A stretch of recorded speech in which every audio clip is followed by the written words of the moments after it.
Orient bell tiles studio से आप देख रहे हैं एबीपी न्यूज।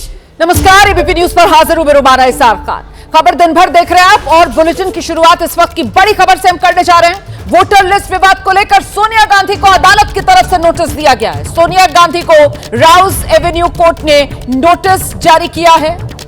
बिना नागरिकता हासिल किए वोटर बनने से जुड़ा यह मामला, जिसमें जालसाजी से वोटर लिस्ट में नाम जुड़वाने का सोनिया गांधी पर आरोप, इस मामले में अदालत ने सोनिया गांधी से जवाब मांगा है। 6 जनवरी को दिल्ली के राउज एवेन्यू कोर्ट में इस मामले में सुनवाई होनी है। देखिए, सोनिया गांधी ने 1983 में नागरिकता ली, याचिका में कहा गया है, लेकिन 1983 देश की नागरिक बनने से पहले ही 1980 में वोटर लिस्ट में सोनिया गांधी का नाम था। ये आरोप याचिका में लगाए गए।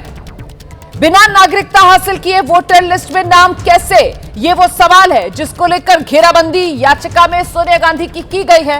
हालांकि अदालत की तरफ से अभी इस मामले में सोनिया गांधी से जवाब मांगा गया है। सीधे आपको लेकर चलेंगे, हमारे साथ हमारे सहयोगी सुशील पांडे इस वक्त मौजूद हैं। सुशील, बताइए जरा किस तरीके से ये सोनिया गांधी और नागरिकता लेने से पहले ही वोटर लिस्ट में नाम, ये मामला अदालत की दहलीज पर पहुंचा हुआ है। अदालत ने क्या कहा इस पूरे मामले में?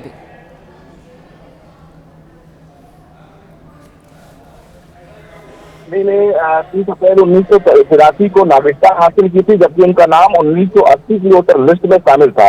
अब सवाल ये उठाया जा रहा है कि अगर 1980 की वोटर लिस्ट में उनका नाम शामिल था, तो 1983 में जो नागरिकता हासिल की गई वो किस आधार पर थी, और अगर 1980 में उनका वोटर लिस्ट में नाम शामिल किया गया था तो क्या कोई फौज डॉक्यूमेंट का सहारा लिया गया था उनका नाम शामिल करने के लिए या नहीं? क्योंकि 1982 में आरोप लगाया गया है कि 1982 में सोनिया गांधी का नाम डिलीट भी हुआ है।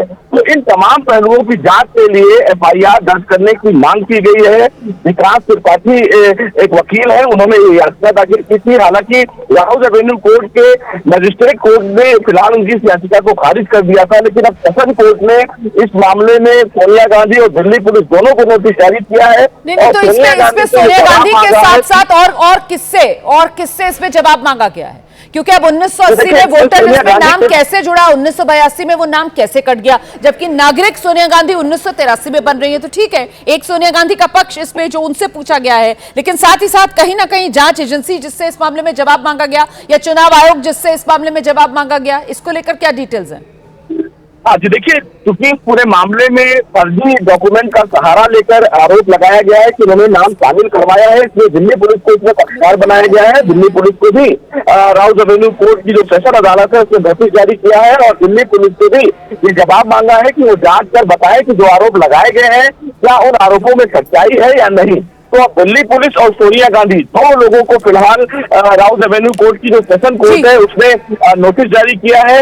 6 जनवरी तक उनसे जवाब मांगा गया है कि 6 जनवरी तक दिल्ली पुलिस इस पूरे मामले में अपना जवाब दाखिल कर रही है। मेरे साथ में लौटूंगी आपके पास, सीधे लेकर चलेंगे दर्शकों को। हमारे सहयोगी आशीष कुमार सिंह इस वक्त मौजूद हैं। आशीष, मुझे लगता है जरा टाइमिंग को लेकर यहाँ पर चर्चा जरूर कर लेनी चाहिए कि एक तरफ आज ही लोकसभा में विपक्ष की वो पुरानी मांग एसआईआर पर चर्चा हो, जो चुनाव सुधार पर चर्चा के जरिए लोकसभा में आज पूरी होने जा रही है, और ऐसे में खबर ये आती है कि राउज एवेन्यू कोर्ट की तरफ से सोनिया गांधी को नोटिस जारी करके जवाब मांगा गया है कि 1980 में वोटर लिस्ट में आपका नाम कैसे था, नागरिकता तो आपको 1983 में मिली है। आशीष जी बिल्कुल, आप ठीक कह रही हैं कि कांग्रेस की तरफ से ये सवाल तो ज़रूर उठाया जाएगा कि आखिर इसकी टाइमिंग इतनी दिलचस्प है। पहले जिस पिटीशन को डिसमिस कर दिया गया था, उस रिव्यू पिटीशन को एडमिट कर लिया गया, लेकिन अब बात आगे बढ़ गई है और बड़ा क्रूशियल दिन है। 12 बजे अब से कुछ ही देर बाद मुझे लगता है कि लोकसभा में वो चर्चा शुरू होनी है, जिसमें सबसे पहले वक्ता विपक्ष के तौर पर leader of opposition Rahul Gandhi हैं, उसी मिसेस सोनिया गांधी के बेटे राहुल गांधी, जिन पर यह संगीन आरोप अब लग रहा है, जिस तरह से उनसे जवाब तलब किया गया है। अब खुद अदालत की तरफ से रिव्यू पिटीशन को एंटरटेन करते हुए कि 1983 में आप नागरिक बनती हैं और जो आरोप लगाए गए हैं, और 1980 में इलेक्टोरल रोल में वोटिंग के लिए आपका नाम डाल दिया जाता है, तो क्या वो फर्जी दस्तावेज थे? अब सोचिए कि राहुल गांधी जब इस पर बयान देंगे तो सरकार उनको घेरने का कोई मौका नहीं छोड़ेगी। मुझे लगता है कि भारतीय जनता पार्टी की तरफ से अब बहुत करारा प्रहार होगा, जिसका जवाब कैसे देती है कांग्रेस रेवेन्यू कोर्ट की तरफ से जो नोटिस जारी किया गया है, यकीनन इसका जिक्र भी जब सदन में चर्चा हो रही होगी तो सत्ता पक्ष की तरफ से उठाया जाएगा। फिलहाल बहुत शुक्रिया आपका आशीष इस तमाम जानकारी के लिए। मैं आगे बढ़ रही हूं, बात इंडिगो संकट की हम करने जा रहे हैं, जिस पर डीजीसीए ने बड़ा एक्शन लिया है। इंडिगो को 5% उड़ानें कम करने का आदेश डीजीसीए ने जारी कर दिया है। इंडिगो कल शाम तक अपना नया शेड्यूल दे, ये डीजीसीए की तरफ से इंडिगो को 2 टूक कह दिया गया। इंडिगो ने बिना तैयारी उड़ानों की संख्या बढ़ा दी, तो ये गलती इंडिगो की जो इस पूरे मामले में सामने आई है। तो अब कुल मिलाकर इंडिगो के पर कतरने की ये बड़ी तैयारी, डीजीसीए की तरफ से साफ निर्देश दे दिए गए हैं। इंडिगो को 5% उड़ानें कम करने का आदेश डीजीसीए ने दे दिया है। कल शाम तक इंडिगो को नया शेड्यूल देना होगा। बिना तैयारी उड़ानों की संख्या इंडिगो ने बढ़ा दी, यह भी डीजीसीए की तरफ से साफ किया गया। Stabilizing. Indigo's daily flights, which had fallen drastically to 706 on 5th of December, have recovered to over 1800 flights yesterday and are expected to rise further today. All other airlines continue to operate smoothly across the country, and the airports are reporting normal conditions without crowding or distress. Refunds, baggage tracing, and passenger support measures remain under continuous supervision by the ministry. At the same time, accountability will be ensured. DGCA has issued show cause notices to Indigo's senior leadership and commenced a detailed enforcement investigation.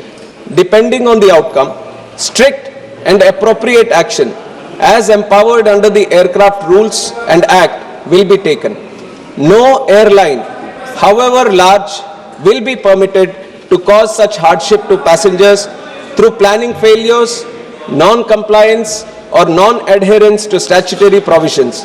Honorable Speaker, sir, safety in civil aviation is completely non-negotiable. India is a founding member of the International Civil Aviation Organization and remains firmly committed to the highest global standards of safety. Revised flight duty time limitations scientifically designed to prevent pilot fatigue are being implemented. These reforms are essentially for passenger safety. DGCA adopted a phased-wise implementation plan in consultation with all the stakeholders. Phase 1 from 1st July 2025, Phase 2 from 1st November 2025. Indigo had clearly assured full compliance with these norms and also confirmed its preparedness to undertake its winter schedule. Despite these assurances, prima facie, it was observed that internal rostering disruptions led to large-scale cancellations, causing inconvenience to thousands of passengers. The ministry advised the regulator to act immediately. Inquiry orders and show cause notice to CEO and COO of Indigo were issued. Also, Indigo has been directed to restructure its operations, add reserve crew capacity, improve passenger handling, and restore normal schedules without any delay. Enhanced oversight on the ground continues. Passengers' interests have been at the center of every decision taken by the government. We intervened to cap fares so that no passenger would be exploited due to the sudden demand spikes and opportunistic pricing.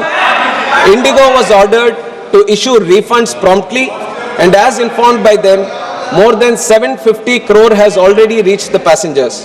For the passengers who wanted the rebookings to be done, the same were done without any additional charges. We are monitoring each and every case of baggage handling over and ensuring that communication with passengers is both timely and dignified. As informed by Indigo, process of refunds, baggage handling are over in its final stages. Our 24/7 control room continues to assist passengers directly whenever needed. Honorable Speaker, sir, going forward, the government is determined to build a more robust and competitive aviation ecosystem. Through our policies, we are encouraging more new airlines to start and operate in India, ensuring fair access to airport capacity and eliminating any possibility of duopoly, controlling connectivity and pricing in our skies. More airlines mean more choice, more affordability, and more resilience for the passengers. In the last 1 decade, Indian aviation has evolved to become more inclusive. India has emerged as the world's fastest growing aviation market with year-on-year passenger growth of around 12%. India is already third biggest domestic aviation market with a huge potential for future growth. And the policies of the government will ensure that this growth trajectory is kept intact. To summarize, operations are stabilizing fast, safety remains fully in force, Indigo is being held accountable, passengers' convenience and dignity are being protected, and long-term measures are underway to make India's aviation sector stronger and more passenger-centric. The government will remain fully vigilant until normalcy is achieved and will continue to ensure that every passenger in India travels safely, comfortably, and with the respect they deserve. Thank you, Honorable Speaker, sir.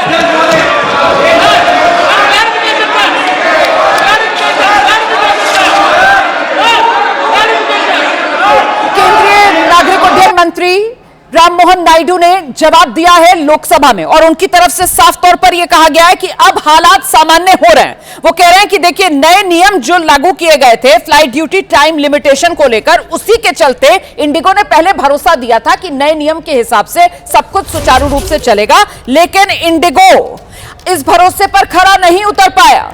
Operations Indigo के सुचारू रूप से नहीं चले। Indigo के CEO से लेकर CEO को शो कॉज नोटिस दिया गया है। सरकार की तरफ से साफ किया गया है कि जल्दी ही तमाम ऑपरेशन सामान्य हो जाएंगे। इंडिगो की जवाबदेही तय की जा रही है। यात्रियों की सुरक्षा, यात्रियों की सुविधा और यात्रियों का सम्मान, यही सरकार की प्राथमिकता है। सीधे आपको लेकर चलेंगे, हमारे साथ हमारे सहयोगी वरुण भसीन इस वक्त मौजूद हैं। वरुण, सरकार की तरफ से साफ कर दिया गया है इंडिगो की जवाबदेही भी तय की जाएगी, साथ ही यात्रियों की सुरक्षा, सुविधा, सम्मान का ख्याल रखा जाएगा और रिफंड से लेकर सामान वापसी तक को लेकर मंत्री ने संसद को भरोसा दिया कि सब कुछ जल्दी ही मुकम्मल कर लिया जाएगा। लेकिन एयरपोर्ट्स की क्या है तस्वीर? जो दावा किया जा रहा है उसका सच जमीन पर क्या नजर आ रहा है? वरुण जी बिल्कुल, देखिए, अगर आंकड़ों से अगर हम समझाने की कोशिश करें कि अब सबसे पहले सरकार ने इंडिगो कहा है कि आपकी 5% फ्लाइट हम कम कर रहे हैं, यानी कि 2200 में से 100 से 150 फ्लाइट अब कम कर दी जाएंगी। लेकिन एयरलाइंस क्या करती हैं? इंडिगो ने क्या किया था, सेल लगा लगाकर अपनी अगले 6 महीने की पहले से ही सभी फ्लाइट्स को फुल कर रखा है, लगभग बेच रखा है। तो अब वो 100 फ्लाइट तो रोजाना हमें एक आंकड़ा देखने को मिलेगा कि इंडिगो की कैंसिल दिख रही है। जिन लोगों ने बुकिंग कराई उनको पैसा उनका वापस मिल जाएगा, लेकिन वो 100-150 फ्लाइट्स रोजाना एक आंकड़ा इंडिगो अगले 3-4 महीने तक हमें नजर आएगा। यानी कि एक फ्लाइट में अगर 150 व्यक्ति बैठता है तो 15,000 लोगों पर रोज इंपैक्ट अगले 3 महीने तक, 4 महीने तक पड़ने वाला है, जितनी एडवांस बुकिंग इस वक्त इंडिगो ले चुका है। यानी कि 15,000 लोग रोजाना अभी भी परेशान रहेंगे। उनको अगर आगे बुकिंग करानी है, रिफंड कराना है, उसके लिए सरकार अपना साथ दे रही है। लेकिन इस वक्त इंडिगो का ये ऑपरेशन ब्लंडर बहुत लंबा जाएगा। फरवरी की जो तारीख दी गई है वो बिल्कुल अभी उसके आगे भी चलेगा। अब रोस्टर कम हो चुके हैं, दूसरी एयरलाइंस को अब इनकी फ्लाइट्स दी जाएंगी तो लोगों को वापस से अपनी नई प्लानिंग करनी पड़ेगी, यानी कि उनकी वहां फ्लाइट्स कैंसिल होंगी वापस से। इस वक्त सरकार ने उनको यह आराम दिया कि अब पे कैपिंग कर दी, यानी कि आप अगर वापस से कहीं और एयरलाइन पे भी बुक कर रहे हैं तो आपको इतना ऊंचा ज्यादा दाम नहीं देना पड़ेगा। लेकिन उसके साथ साथ अब जो हो चुका है उसके सवाल पूछे जा रहे हैं। आज भी सीओओ यहां पर डीजीसीए में मौजूद हैं, उनसे इस वक्त पूछताछ के लिए यानी एक तरीके से पूछा गया है कि आप अकाउंटेबल मैनेजर थे, आपने क्या किया? तो विंटर सेशन में आप इतना जानकारी हमें देते थे, उस पर आपने कोई काम नहीं किया। तो सरकार सवाल तो पूछ रही है, लेकिन यात्रियों के लिए साफ है कि अगर आपकी अब 100 से 150 का कैंसिल के रोज मैसेज आपके पास पहुंचने शुरू हो जाएंगे। नया रोस्टर कल 5 बजे तक देना है, यानी कि अभी भी वो आंकड़ा जरूर रहने वाला है जो कि 100 कैंसिल का कदम जो सरकार की तरफ से उठाया जा रहा है। वहीं दूसरी तरफ मंत्री ने संसद को यह भी बताया कि लॉन्ग टर्म को लेकर अब सरकार जो है वो मोनोपोली खत्म करने की दिशा में भी आगे बढ़ेगी और नई एयरलाइंस जो है उनको लेकर भी आगे के लिए सरकार विचार करेगी। लेकिन महत्वपूर्ण यह हो जाता है कि ये कितना आसान या कितना मुश्किल रहने वाला है इस मोनोपोली को खत्म करना। 65% हिस्सेदारी घरेलू हवाई सेवा में इसी इंडिगो एयरलाइंस की। वरुण बिल्कुल, देखिए पहले 2200 उठाते थे, अब 2000 के आसपास वो आंकड़ा कर दिया गया है, यानी कि वो फीसदी ही तो कम करना है। इंडिगो खुद आकर बार बार विंटर सेशन है, ज्यादा डिमांड होगी तो हम ज्यादा फ्लाइट्स उड़ाएंगे, इस चीज की डिमांड सरकार से करता था। सरकार ने उनको 9% बढ़ाकर दी फ्लाइट्स की, आप चलिए इससे ज्यादा चला सकते हैं, लेकिन अब वापस से उन्हें 5% पीछे किया गया है। एफडीटीएल के नियम इस वक्त जो उनको राहत दी गई है, जिससे कि वो ज्यादा से ज्यादा इस वक्त फ्लाइट उड़ा पाए, और उसके साथ साथ अब वो आंकड़ों को समझने का टाइम आ चुका है कि क्या कोई नई एयरलाइन की एंट्री हो सकती है, और ये इतना आसान नहीं है। कोई पायलट भी नया लेने के लिए 6 महीने 8 महीने के इस वक्त प्रोसीजर होते हैं, तो अब लेकिन इस चीज ने, इस त्रासदी ने यह बता दिया है कि नए इस वक्त जो जितनी भी एयरलाइंस हैं, अगर आना चाहती हैं, विदेशी एयरलाइंस आना चाहती हैं, तो उनको एंट्री देने के लिए एक रास्ता बनाया जाए, एक इंफ्रास्ट्रक्चर तैयार किया जाए। लेकिन महत्वपूर्ण ये हो जाता है कि सरकार की तरफ से जो कहा जा रहा है कि इंडिगो की तरफ से कहीं ना कहीं ये गूफ अप हुआ है, ये सरकार ने माना है, और इंडिगो ने जो भरोसा दिया था जब वो एफडीटीएल के नए नियम लागू हो रहे थे, तो एयरलाइंस को भरोसे में लेकर सरकार की तरफ से नियम लागू करवाए गए ना। आज केंद्रीय मंत्री ने इस बात का जिक्र सदन में किया कि साहब इंडिगो ने कहा था कि हाँ हम सब संभाल लेंगे, लेकिन इंटरनली ऑपरेशंस में दिक्कत हुई है। अच्छा, मैं आपके पास बाद में आऊंगी, लेकिन फिलहाल सीधे दर्शकों को लोकसभा लेकर चलते हैं। मनीष तिवारी बात रख रहे हैं, चुनाव सुधार पर चर्चा दो बुनियादी लक्ष्य थे। सबसे पहला लक्ष्य कि भारत को आजाद करवाया जाए, और दूसरा कि भारत को एक लोकतांत्रिक रूप के देश के रूप में परिवर्तित करके लोगों की जो आशाएं और आकांक्षाएं हैं उनके स्वरूप उन्हें सरकार बनाने का मौका दिया जाए। और जब आजादी की उस लौ को जो संविधान के निर्माता थे, उन्होंने राष्ट्र निर्माण में उस ऊर्जा को समर्पित किया, उस ऊर्जा को मोड़ा, जो संविधान की परिवेचना में उन्होंने दो अहम बातें कही। सबसे पहले कि भारत एक माननीय सदस्य प्लीज बैठिए। माननीय सदस्य प्लीज। Honourable member. धन्यवाद अध्यक्ष जी। तो मैं कह रहा था कि सबसे पहले जो संविधान निर्माता थे, आपके सदस्यों को बैठे सुने, आपको कोई बात नहीं, सभी सुनेंगे। अध्यक्ष जी, तो संविधान निर्माताओं ने भारत के संविधान की परिवेचना में यह सुनिश्चित किया कि भारत एक संप्रभुता और लोकतांत्रिक गणराज्य के तौर पे गठित किया जाएगा। और जब संविधान का 42वां संशोधन हुआ तो उस परिवेचना में दो और शब्द जोड़े गए, समाजवाद और पंथ निरपेक्षता। और उस स्वरूप में आज वर्ष 2025 में भारत का जो गणतंत्र है, गणराज्य है, ये उस स्वरूप में गठित है। अध्यक्ष जी, भारत के एक लोकतंत्र में, इस लोकतंत्र में दो सबसे बड़े भागीदार हैं।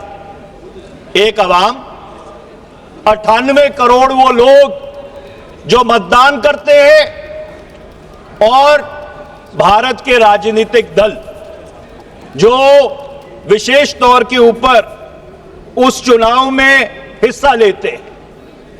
संविधान के निर्माताओं ने यह सुनिश्चित किया 1946 से लेकर 1939 तक कि धर्म, जात, मजहब, फिरका सबसे ऊपर उठकर हर भारतवासी को, हर भारत के नागरिक को जो 21 साल की उम्र से ज्यादा है, उसे मतदान का हक दिया जाए। और यह उस समय हुआ जब बहुत सारे ऐसे मुल्क थे जहां पर मतदान का हक एक बहुत ही संकीर्ण तौर पे दिया जाता था। और आज मुझे यह कहने में कोई संकोच नहीं है कि पिछले 78 साल में अगर सबसे बड़ा कोई चुनाव सुधार हुआ, वो भारत के पूर्व प्रधानमंत्री श्री राजीव गांधी जी ने किया, जब उन्होंने 1979 में, 88-79 में, मैं भारतीय राष्ट्रीय छात्र संगठन का राष्ट्रीय अध्यक्ष था, NSUI का, हमारी मांग के ऊपर उन्होंने करोड़ों जो भारत के नौजवान हैं उनको मत का अधिकार दिया, जब मतदान की आयु सीमा 21 से घटाकर 18 वर्ष की गई। इससे बड़ा चुनाव सुधार पिछले 78 वर्ष में इस मुल्क में और कोई नहीं हुआ। अब जब संविधान की संरचना हो रही थी अध्यक्ष जी, तो ये जो सारा लोकतंत्र का ताना बाना है, इसको चलाने के लिए एक न्यूट्रल एम्पायर भी चाहिए था और संविधान के निर्माताओं ने चुनाव आयोग का गठन किया। उस समय यह चर्चा चली कि क्या चुनाव आयोग एक स्थायी संस्था होनी चाहिए या अस्थायी संस्था होनी चाहिए। और जब 15 जून 1949 को 1949 जब डॉक्टर बाबा साहब भीमराव अंबेडकर जी ने ड्राफ्ट आर्टिकल 289 प्रस्तुत किया चुनाव आयोग को लेकर, उस पे बोलते हुए शिबिरलाल सक्सेना जो उस सभा के सदस्य थे, उन्होंने कहा, और मैं कोट करना चाहता हूं, our constitution provides for the dissolution of the legislature when a no confidence is passed. So it is quite possible that elections to the various legislatures in the province and the center will not be concurrent. Every time some election or the other will take place somewhere, it may not be so in the very beginning or in the very 5 or 10 years, but after 10 or 12 years, at every moment, some election in some province will be going on. और उनकी बात से इत्तेफाक रखते हुए doctor बाबा साहब भीमराव अंबेडकर जी ने यह सुनिश्चित किया कि चुनाव आयोग एक स्थायी संस्था होगी। मैंने ये अंश इसलिए पढ़े हैं क्योंकि देश में वन नेशन वन इलेक्शन के ऊपर बहस चल रही है, पर अगर आप इस संविधान सभा की जो प्रोसीडिंग्स है उसको अपने संज्ञान में लें, तो संविधान निर्माताओं ने यह देख लिया था कि भारत में 10-12 साल बाद अलग अलग समय पे अलग अलग राज्यों में चुनाव होंगे। तो इससे एक बहुत बड़ा प्रश्न खड़ा होता है कि ये एक देश एक चुनाव का कोई औचित्य बचता है कि नहीं, इसके ऊपर चर्चा करने की जरूरत है, क्योंकि संविधान के जो निर्माता थे उन्होंने इसको अपने संज्ञान में लेकर ये उस समय कहा था कि इस देश में अलग अलग समय पे अलग अलग चुनाव होते रहे। अब चुनाव आयोग को अख्तियार दिए धारा 324 से लेके 329 के तहत, और उस चुनाव आयोग से सब लोगों की उम्मीद थी कि वो एक निष्पक्ष एम्पायर होके काम करेगा। पर मुझे बहुत खेद से ये बात कहनी पड़ रही है और ये बहुत दुर्भाग्यपूर्ण बात है कि इस साइड पे बैठे बहुत सारे सदस्य और बहुत सारे इस देश में लोग ऐसे हैं जिनको चुनाव आयोग की निष्पक्षता पर आज सवालिया निशान खड़ा करने की जरूरत पड़ रही है। बात करते हैं महाराष्ट्र के पुणे की, जहां पर सदाशिवपेट में मौजूद एक बिल्डिंग के ऊपरी हिस्से में भीषण आग लग गई। आप देखिए कितनी भयानक आग है। हालांकि सूचना मिलते ही फायर ब्रिगेड की गाड़ियां मौके पर पहुंची और आग को बुझाने की कोशिश शुरू की गई, लेकिन जो ऊपरी मंजिल है वो पूरी तरीके से आग की चपेट में आ गई है। 3 तस्वीरें हम आपको दिखा रहे हैं और जो करीब के विजुअल्स है वो देखिए किस तरीके से फायर फाइटर्स लगे हुए हैं, लेकिन लगातार आग का दायरा बढ़ रहा है। हालांकि इस आग से कितना नुकसान हुआ है अभी तक इसका अपडेट सामने नहीं आया है, लेकिन जो शुरुआती जानकारी मिल रही है और जो तस्वीरें सामने आ रही हैं वो बता रही हैं कि ऊपरी मंजिल की जो दुकानें हैं वो पूरी तरीके से इसकी चपेट में आ चुकी हैं और जो दुकानदार हैं वो अपनी दुकानों को छोड़कर भाग गए, इंतजार कर रहे हैं कि आग जल्दी बुझ जाए।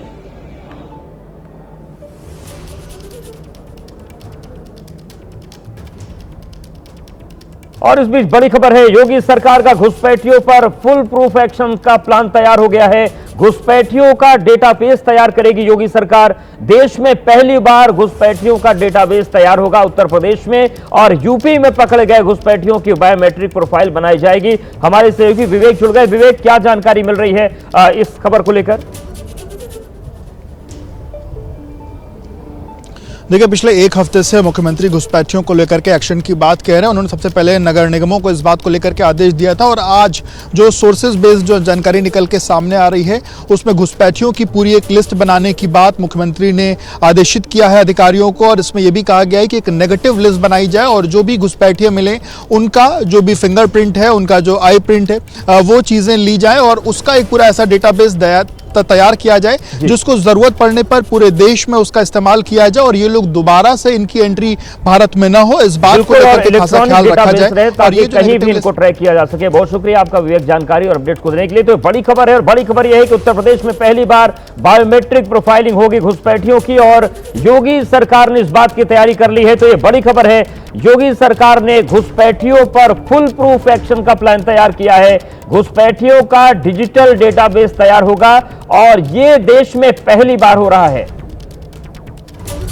और एक और बड़ी खबर है, सूत्रों के हवाले से बड़ी खबर यह है कि भारत और अमेरिका ट्रेड डील को लेकर कल दिल्ली में बातचीत कर सकते हैं, यह संभावित बैठक है। अमेरिका के ट्रेड डेलीगेशन के भारत आने की सूचना मिल रही है। बीटीओ को लेकर भारत और अमेरिका के बीच लगातार बातचीत जारी है। तो यह बड़ी खबर आ रही है सूत्रों के हवाले से और बड़ी खबर यह है कि भारत और अमेरिका ट्रेड डील को लेकर कल दिल्ली में बातचीत संभव है। अमेरिका के ट्रेड डेलीगेशन के भारत आने की सूचना मिल रही है। बीटीओ को लेकर भारत और अमेरिका के बीच लगातार बातचीत जारी है और यह बातचीत कई स्तरों पर है। माना जा रहा है कि यह ट्रेड डील महत्वपूर्ण है जिसमें भारत की तरफ से अपनी शर्तें हैं और अब जानकारी यह मिल रही है कि यह जो ट्रेड डील होनी है इसको लेकर कल दिल्ली में बातचीत हो सकती है। सूत्रों के हवाले से खबर आ रही है। खबर यह है कि भारत और अमेरिका ट्रेड डील को लेकर कल दिल्ली में बातचीत संभावित है। अमेरिका के ट्रेड डेलीगेशन के भारत आने की जानकारी है। बीटीओ को लेकर भारत और अमेरिका के बीच लगातार बातचीत चल रही है। तो ये बड़ी खबर है। तो भारत और अमेरिका के बीच जो ट्रेड डील होनी है इसको लेकर कल दिल्ली में बातचीत संभव है और अमेरिका के ट्रेड डेलीगेशन के भारत आने की सूचना मिल रही है। तो जिस तरीके से और इस पर ज्यादा जानकारी देंगे हमारे सहयोगी विशाल। विशाल, क्या जानकारी मिल रही है ट्रेड डील को लेकर? देखिए अवधेश, जानकारी ये आ रही है कि अमेरिका से एक जो ट्रेड डेलीगेशन है वो भारत आज रात तक पहुंच सकता है और कल भारत और अमेरिका के बीच बायलैटरल ट्रेड एग्रीमेंट को लेकर कई इंपॉर्टेंट मीटिंग्स हो सकती हैं और इस बातचीत के दौरान ही आगे का रास्ता निकल सकता है। और जानकारी ये मिल रही है कि जो काफी लंबे समय से दोनों देशों के बीच बीटीए यानी बायलैटरल ट्रेड एग्रीमेंट को लेकर बातचीत जारी है, उसी को ये ट्रेड डेलीगेशन आगे बढ़ाएगा और जल्द भारत और अमेरिका के बीच बायलैटरल ट्रेड एग्रीमेंट होने की संभावना जताई जा रही है। कुछ जो मुद्दे दोनों देशों के बीच बिल्कुल और उसका निगाहें बने रहेंगी। बहुत धन्यवाद विशाल आपका जानकारी और अपडेट्स को देने के लिए।